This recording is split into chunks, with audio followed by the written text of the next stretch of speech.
సంవత్సరాల తరబడి government job కోసం వేచి చూస్తున్నారా? కేవలం 8 నెలల్లో మీ కల నెరవేర్చుకోండి. వెంటనే కింది నంబర్స్‌కి కాల్ చేయండి. నమస్తే రమ్మగారు. నమస్తే చెయ్య. మంచి చందమామ కథ ఒకటి చెప్పండి రమ్మగారు. ఎప్పుడో చదివా. అది చెప్దాం అనుకుంటున్నా. చాలా పేర్లు ఉండేసరికి ఇక ఎందుకొచ్చిన కన్ఫ్యూషన్లే అని కొంచెం ఊరుకున్నానమాట. ఓకే. సరే వాళ్ళు కాస్త పెద్ద కథ చెప్పాలంటే ఇక అది చెప్పాలి. పూర్వమట ప్రభావతి నగరానికి విశ్వావసుడని ఒక రాజుగారు ఉండేవారు. మన సంవత్సరపు పేరు విశ్వావసు నామ సంవత్సరం. ఈ విశ్వావసుకి 4 కుమారులు ఉన్నారట. 4 చక్కటి వాళ్ళు, దగ్గర వయసు వాళ్ళే. ఆయనకి 4 అబ్బాయిల మీద పరమ ప్రీతి ఉంది.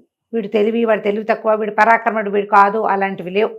పేర్లు కూడా చక్కగా జితేంద్రియుడు, పరాక్రముడు, ధవళకీర్తి, అలాంటి చక్కటి పేర్లు. అయితే ఈయనకి 4 అబ్బాయిలకి రాజ్యం ఇవ్వాలని ఉంది. అటా ఇస్తాం. బాగా ఆలోచించి ఆయన ఒక ప్లాన్ వేశాడు. పూర్వమట ఈ ప్రభావతి నగరంలో సూర్యకమలం అని ఒక అత్యద్భుతమైన ఒక తామర పువ్వు ఉండేది. బంగారు పుష్పం అట అది. ఆ పుష్పము ఎక్కడో ఒక గంధర్వుడి వల్ల, యక్షుడి వల్ల, ఈ వీళ్ళ వంశంలో ఎవరికో లభించింది. అది వచ్చినప్పుడు దేశం చాలా సుభిక్షంగా అయిందట. ఎంత సుభిక్షంగా అయిందో అదంతా సూర్యకమలం ప్రతిభేనని చెప్పుకునేవాళ్ళు. ఈయనకి ముందు కొన్ని తరాల ముందు ఉండేది. అది ఎలా అయిందో చౌర్యానికి గురైంది. ఎవరో ఎత్తుకుపోయారు దాన్ని. ఆ సూర్యకమలం ఉంటే మన దేశం ఇంకా బాగుంటుందన్న ఫీలింగ్లో వీళ్ళంతా ఉండేవాళ్ళు. ఇప్పుడు ఈయనేం చేశాడు, ఈ ఎవరో ఎత్తుకుపోయిన సూర్యకమలాన్ని సంపాదించిన కుమారుడికి రాజ్యం ఇస్తానని పెట్టాడు. సూర్యకమలం వస్తే రాజ్యానికి కూడా మంచిదే, అత్యంత అవసరమైంది. అది ఎవరు తెస్తే వాడే రాజు. అబ్బాయిలు కూడా దానికి ఒప్పుకున్నారు. ఒప్పుకుంటే సరే, తలా ఒకవైపుకి వెళ్ళారు.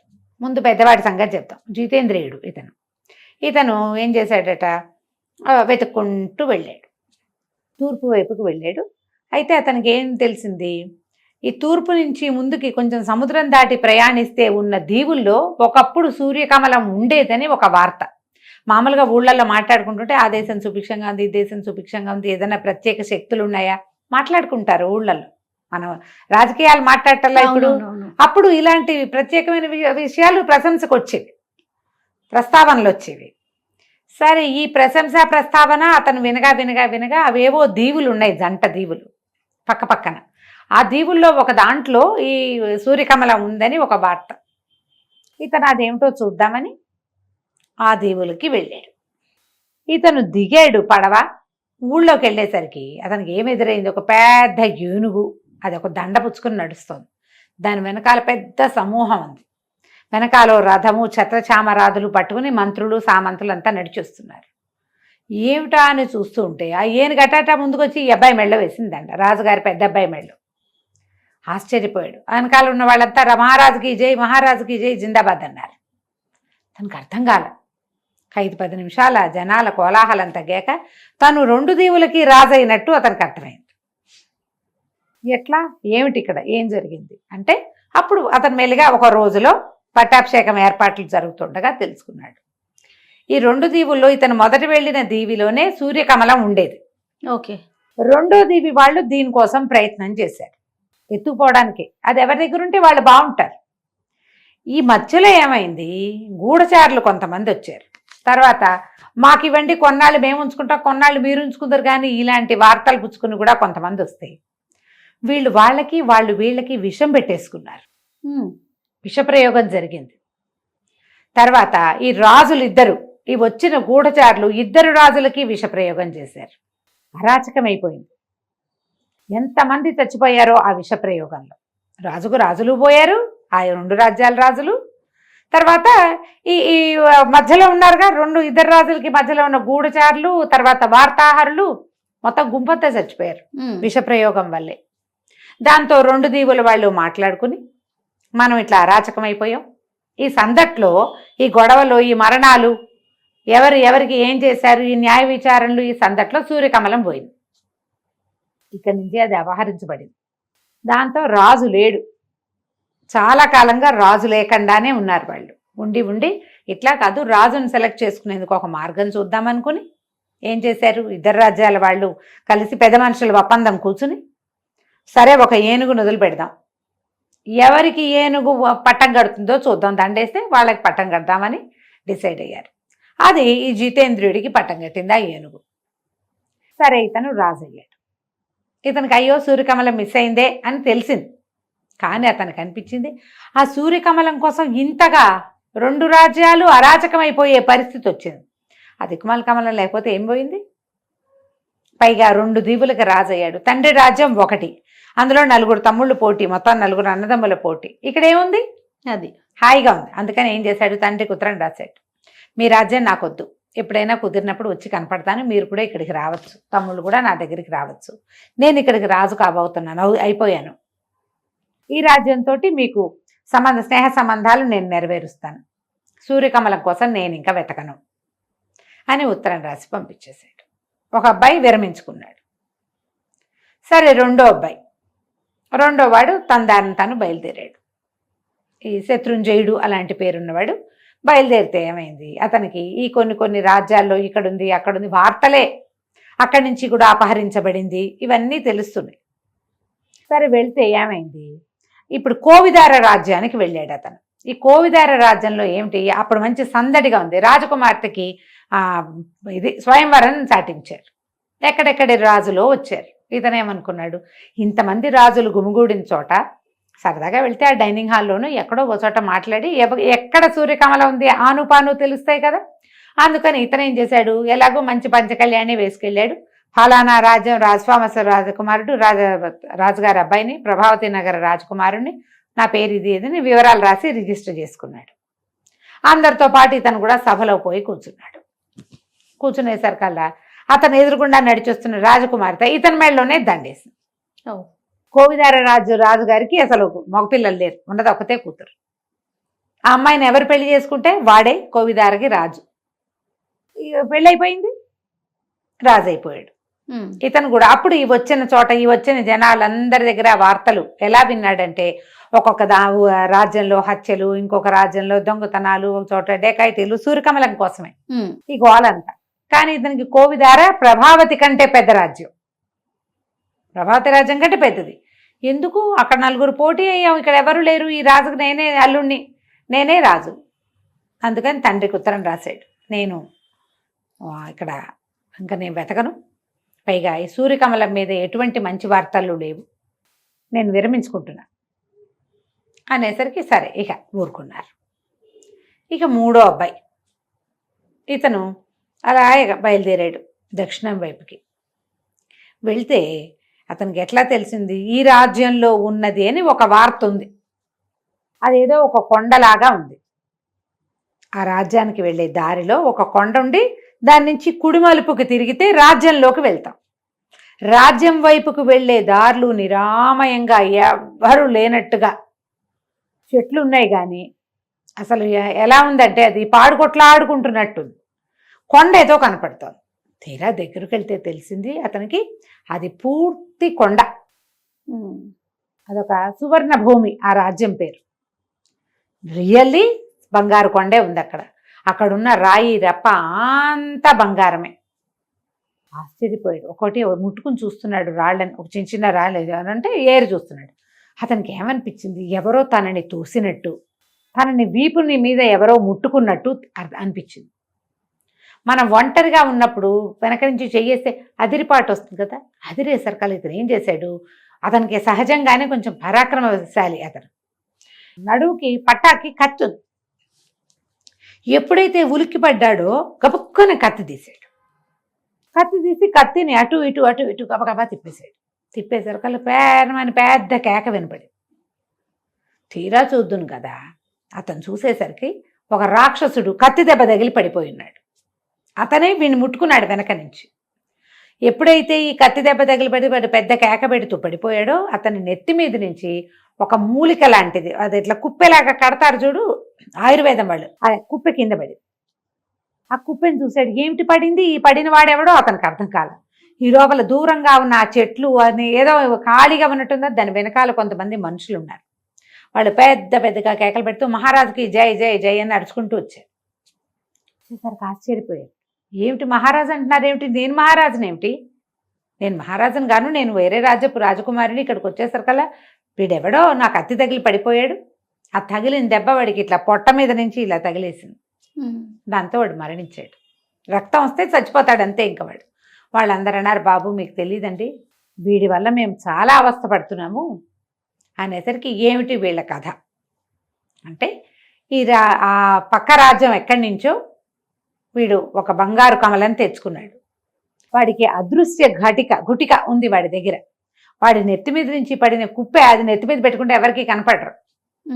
వాడు అది పెట్టుకుని ఈ రాజ్యంలోకి ప్రవేశించాడు. వీళ్ళకి ఉన్న ఒకే ఒక్క డబ్బు వచ్చే సాధనం ఈ బంగారు కొండ. ఆ రాజ్యంలో ఇంకేం లేదు. ఆ బంగారపు రాళ్ళు రప్పలు పక్క రాజ్యాల్లో అమ్ముకుని వీళ్ళు సామాన్లన్నీ తెచ్చుకుంటారు. అక్కడ పంటలు పండవు. వాళ్ళకు ఉన్నది ఒకే ఒక ఆస్తి ఈ బంగారు కొండే. వాడు ఈ బంగారు కొండను ఆక్రమించుకుని కూర్చునున్నాడు.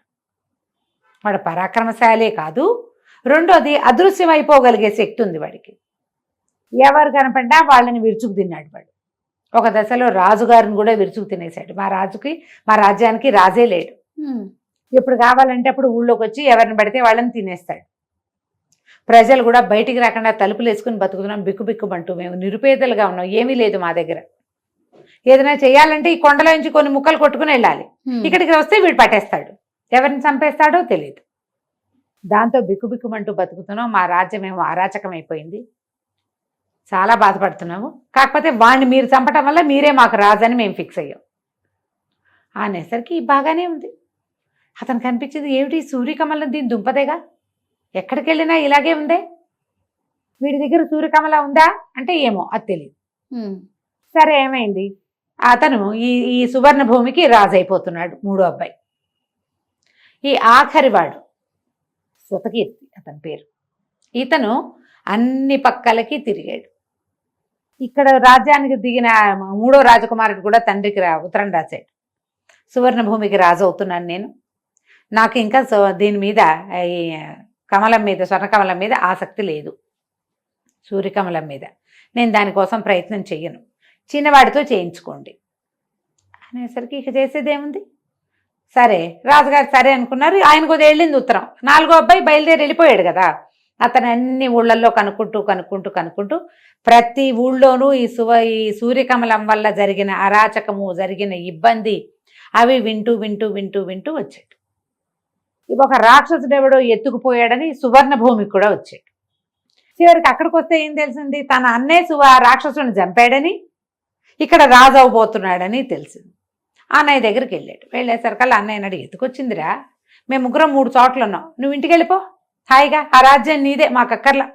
పెద్దన్నయ్యలకి ఇద్దరికి వద్దు, చెరుకో రాజ్యం ఉంది, పెద్దవాడికి 2 దీవులు ఉన్నాయి, రెండో వాడికి కోవిదారు ఉంది, నాకేమో సువర్ణ భూమి దొరికింది, ప్రభావతి నగరాన్ని నువ్వే పరిపాలించుకో, ఈ సూర్యకమలాన్ని వెతకడం మానేసేయి అన్నాడు. అంటే ఇతనికి నచ్చల, శృతకీర్తికి నచ్చల, ఆఖరి అబ్బాయికి. కాదు నేను వెతకాల్సిందే, ముందు అసలు అది ఎక్కడుందో తెలుసుకొని అనేసరికి ఈ అన్నగారు ఏమన్నాడు, ఆ మూడో అబ్బాయి తన దగ్గర ఉన్నటువంటి అదృశ్య గుటిక ఉంది కదా, అది నెత్తి మీద పెట్టుకుంటే ఎవరికి కనపడకుండా ఉండొచ్చు, నీకేమైనా ఉపయోగపడుతుందేమో ఇది తీసుకోమని చేతులు పెట్టాడు. అది పుచ్చుకుని ఈ సూర్యకమలం గురించి జాడలు తీస్తూ ఈ అబ్బాయి ఒక నగరానికి చేరాడు. చేరితే అక్కడ ఒక పెద్ద గొడవగా ఉంది. ఏమిటట, మా రాజ్యంలో సూర్యకమలం ఉంది, అది ఎవరో దొంగతనం చేశారు. అయ్యో, ఆ సూర్యకమలాన్ని పట్టుకున్న వాడికి రాజకుమార్తెనిచ్చి పెళ్లి చేస్తామని చాటింపు. సరే వెళ్ళేసరికల్లా ఆయన ఎలా పోయిందో ఎవరు చెప్పటల్లా. ఇప్పుడు పోయింది, ఫలానా గుట్లో పెట్టాం, ఫలానా మందిరంలో పెట్టాం, ఫలానా రోజు పూజ చేసాం, మర్నాటి నుంచి కనపడలేదు, అలాంటిది ఏదో ఒక వివరం ఉండాలిగా. ఆ వివరాలు ఎవరికీ తెలియదు, ఎప్పుడు పోయిందో తెలియదు, పోయింది అంటున్నారు అంతే. సరే ఇతను ఏం చేశాడు, రాజుగారిని నిలదీద్దాం అనుకున్నాడు. వెళ్ళి అడిగేసరికల్లా రాజు అన్నాడు, అదేమిటి ఆ వివరాలన్నీ నీకెందుకు చెప్తాను, నేను అసలు నువ్వే దొంగతనం చేసిన ముఠాలో వాడివేమోనని నాకు అనుమానంగా ఉంది అనేసరికి ఇతనికి పోట్లాడాడు. ఈ అమ్మాయిని పెళ్లి చేసుకోవడానికి రాలేదండి, మా సొంత రాజ్యం ఉంది మాకు, మేము 4 బయలుదేరాం, మా అన్నయ్యలు 3 చోట్ల ఉన్నారు, నేను దాన్ని జాడలు తీస్తూ వచ్చాను, అసలు అది మొట్టమొదట మాకు చెందింది, మా వంశంలో మా తాత ముత్తాతల నాడు గంధర్వుడి నుంచి మాకు దొరికింది, లెక్క ప్రకారం అది మాది, దీనివల్ల ఎన్ని అనర్థాలు జరగచ్చో నేను అన్ని చోట్ల వినొచ్చాను. మరి 3 అన్నయ్యలది చూశాడు కదా, అన్ని రాజ్యాల్లోనూ విన్నాను నేను, నాకంతే ఇక ఎక్కువగా ఎవ్వరికీ తెలీదు అది ఎన్ని చేతులు మారిందో. సూర్యకమల గురించి తెలుసుకున్నాకే మీతో మాట్లాడతానన్నాడు. ఇక ఎవరెవరెవరెవరినో ప్రశ్నించాడు. ఒక్కళ్ళు కూడా దాన్ని చూసిన వాళ్ళు కానీ దాన్ని దొంగతనం జరిగిందని నిర్ధారించగలిగిన వాళ్ళు కానీ అతనికి కనపడలేదు. అయితే ఏమైంది, ఒక అడవిలో ఇంకా దొంగలు ఉన్న ప్లేసులు చూడడం మొదలుపెట్టాడు. దొంగలు ఫలానా చోట ఉంటారని అడవుల్లో కొంతమంది దాక్కునేందుకు హైడింగ్ ప్లేసులు ఉంటాయి కదా, వాటి వెనకాల తిరుగుతుంటే ఒక ముని కనపడ్డాడు ఇతనికి. ఈ మునిగారు ఏమైనా చెప్తాడేమో, కనీసం ఆయన జ్ఞాన దృష్టితో చూసి చెప్తాడని ఈ కుర్రాడు రాజుగారి ఆఖరి అబ్బాయి అక్కడికి పోయాడు. వెళ్ళేసరికల్లా ఏమైంది, ఎప్పటికీ ముని కళ్ళు తెరవలేదు. ఇంతలో ఒక ముగ్గురు మనుషులు వస్తున్నారు. ఈ వచ్చిన వాళ్ళు ఎవరు, అతను దొంగలని అక్కడక్కడ తెలుసుకున్న వాళ్ళు ముగ్గురు ఇక్కడికి వస్తున్నారు. ఇతను ఏం చేశాడు, నెత్తి మీద అదృశ్య గుటిక పెట్టుకుని ఒక పక్కన నుంచున్నాడు. అతను ఉన్నట్టు వాళ్ళకి తెలియదు. వీళ్ళు మాట్లాడుకుంటున్నారు. ఆ మునిగా వేషం వేసుకున్నాడు వాడు దొంగే. ఓహో, వీళ్ళు ఏమనుకుంటున్నారు, అసలు అది పోయిందో లేదోనండి, రాజుగారే దాచేసి అబద్ధం చెప్తున్నాడేమో. 4 ముఠాలు ఉన్నాయి మన ఊళ్ళో, మేము 4 ముఠాలని కనుక్కున్నాం, ఎవ్వడూ అది కొట్టేలా, దొంగతనం చేయలే. మన వల్ల కాకపోతే ఎవడి వల్ల కాదు, మనమే పట్టుకోలేకపోయాం దాన్ని. రాజు మీదే మాకు డౌట్గా ఉంది, రాజు పోకుండానే పోయిందని చెప్తున్నాడేమో అనేసరికి ఇతనికి అనిపించింది ఇది నిజమై ఉండొచ్చు. ఎక్కడైనా వస్తువు పోతే ఫలానా రోజు ఆ వివరాలు వస్తాయి బయటికి, ఏ వివరమూ లేదు ఇక్కడ. సరే ఏం చేశాడు, ఇక్కడి నుంచి వెళ్ళిపోయాడు. వెళ్ళి రాజుగారి దగ్గరికి వెళ్ళి ఏమన్నాడు, మీ అమ్మాయిని నాకు ఇచ్చి పెళ్లి చేయండి, మీ సూర్యకమల ఎక్కడుందో నాకు తెలుసు అన్నాడు. అనేసరికి రాజు అన్నాడు, ఏది నా చేతిలో పెట్టు నాకు చెప్పన్నాడు. మీ చేతిలో పెట్టడం ఎందుకంటే అది మీ దగ్గరే ఉంది, ఎక్కడో దాచిపెట్టారు, బయటికి తీయండి, మీ ఇంట్లో నుంచి అది బయటికి వెళ్ళాల అనేసరికి రాజు గతుక్కుమనిపోయాడు. ఆయన ప్లాన్ వేసాడు అట్లా. ఎందుకంటే ఈ సూర్యకమలానికి మొదటి రోజు నుంచి అది ఒక్కసారి ప్రభావతి నగరంలో నుంచి బయటకు వచ్చాక ఎన్నిసార్లో దొంగతనం చేయబడింది. దాని లక్షణం అది. తన దగ్గర నుంచి కూడా పోతుందని ముందుగానే దాచిపెట్టి పోయిందని చెప్తున్నాడు. సరే ఆయన అన్నాడు గతుకుమని, ఇప్పుడు ఒకవేళ ఇప్పుడు ఇలా చేసినా మా అమ్మాయి నీకు ఇచ్చి పెళ్లి చేస్తే నువ్వేం దక్కించుకోలేవు, అది ఇక్కడే ఉందని తెలిసిందంటే దొంగతనానికి జరిగిపోతుంది. నువ్వు తెలుసుకోకపోతే ఇక జరిగేదేం లేదు, ఎవరు చెప్పేవాళ్ళు లేరు కాబట్టి మా పిల్ల పెళ్ళి నేను వేరే చేసేసేవాడిని, ఇప్పుడు నేను ఒప్పుకున్నాను కాబట్టి సరే పెళ్లి చేస్తాను పట్టన్నాడు. ఈ అబ్బాయి అన్నాడు, మరి నాకు అది కట్నంగా ఇస్తారా అని అడిగితే ఇస్తాను. పెళ్ళయింది రాజకుమార్తెకి, ఈ అబ్బాయికి, ప్రభావతి నగరపు ఆఖరి రాజకుమారుడు. చక్కగా బ్రహ్మాండంగా పెళ్ళైతే సరే రాజుగారు ఏం చేశాడు, సూర్యకమలాన్ని లోపల నుంచి పట్టుకొచ్చి ఈ అబ్బాయే కనిపెట్టాడని ప్రకటించి సూర్యకమలాన్ని తీసుకొచ్చి యువరాజు చేతిలో పెట్టాడు. ఆ యువరాజు ఏం చేశాడు, చక్క పెళ్ళికి అగ్నిహోత్రం పెడతారు కదా, ఏదో మంత్రం చదువుతూ ఈ సూర్యకమలాన్ని అగ్నిహోత్రంలో వేసేసాడు. వేసేసరికి లబలబలాడిపోయాడు రాజుగారు. అయ్యో ఇంత పని చేసావా, ఇది పోగొట్టేసావంటే మీకు తెలియదండి దీని సంగతి, ఇది నిజానికి దీని హక్కుదారులు సొంతదారులం మేం కదా. ఈ సంవత్సరంన్నరగా ఎన్ని చోట్లకి తిరిగాను నేను, ప్రతి చోట ఇది సృష్టించిన విధ్వంసాన్ని చూశాను. ఇది ఏ ఊళ్ళోకి వెళ్తే ఆ ఊళ్ళోనూ, ఇది భూమి మీద ఉండవలసిన వస్తువు కాదు. పైగా ఇది ఎక్కడుంటే అక్కడ సుభిక్షంగా ఉంటుందని మీరు చెప్పుకుంటున్నారు కానీ అలాంటి దాఖలాలు ఏం లేవు. ఇది ఉంటే సుభిక్షంగా ఉండేటట్టయితే 2 దీవుల్లో వాళ్ళు ఎందుకు చచ్చిపోయారు, చచ్చిపోకూడదు కదా. మరణాలు లేకుండా లేనే లేదు, సుభిక్షతకే ఉంది. మనం జాగ్రత్తగా రాజ్యం చేసుకుంటే సుభిక్షంగానే ఉంటుంది. దీన్ని మీరు నాకు ఇచ్చారు, నాకు దీని అవసరం లేదు, మీ అమ్మాయిని ఇస్తే చాలు అని చెప్పేశాడు. రాజుగారు లబలబం అన్నాడు కానీ ప్రజలు అందరూ చూశారు. సూర్యకమలం కాలిపోయింది అనేది అన్ని రాజ్యాలకి వ్యాపించేసింది. దాన్ని అగ్నిహోత్రంలో వేసేసారని. ఇతను ఏం చేశాడు, యువరాజు ఈ రాజకుమార్తెని భార్యను వెంబడి పెట్టుకుని ప్రభావతి నగరానికి ప్రయాణమై వెళ్ళిపోయాడు. వెళ్ళి తండ్రికి ఏం జరిగింది, తను ఎలా చేశాడు, ఎట్లా సూర్యకమలాన్ని అగ్నికి ఆహుతి చేశాడో చెప్పేశాడు. రాజుగారు సంతోషించాడు. ఇక దానివల్ల ఏ సమస్యలు రావు. దానికోసమే రాజ్యాలు కొట్టుకు తెచ్చారు, ఎప్పుడు దొంగతనమే. ఇక ప్రభావతి రాజ్యానికి ఆఖరి అబ్బాయిని రాజుని చేశారు. కథ కంచికి మనం ఇంటికి. నమస్తే రమ్మ గారు. నమస్తే శ్రీ.